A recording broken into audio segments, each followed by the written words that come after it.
Welcome to our tutorial on aligning complex scans using created features. Today, our goal is to align two scans, specifically the sides of the dusty pedestal fan screen front and bottom, to ensure accurate reconstruction and analysis. Let's begin. The complexity of our scans poses a challenge for traditional alignment algorithms. Let's demonstrate this using global registration. As you can see, the algorithm struggles due to the limited overlapping areas and the presence of repeating and similar needles. To overcome this challenge, we'll opt for manual alignment using features. First, navigate to the Features tab and select one object. Let's hide the other one for selection convenience.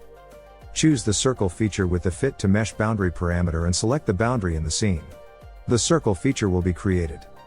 Next, press the Refine button to fine-tune the feature. Repeat this process for the second object. Now, let's align the features with the Z-axis. Select the circle feature and align it with the Z-axis using the Make Z button. Repeat this step for the second object. The final step is to align the needles manually.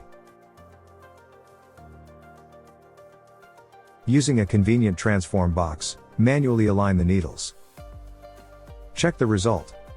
Once you are satisfied with the alignment, remember to apply the transformation. Press the check button in the dialog box to do this. Lastly, let's combine the scans. Move to the Create tab and press the Merge button.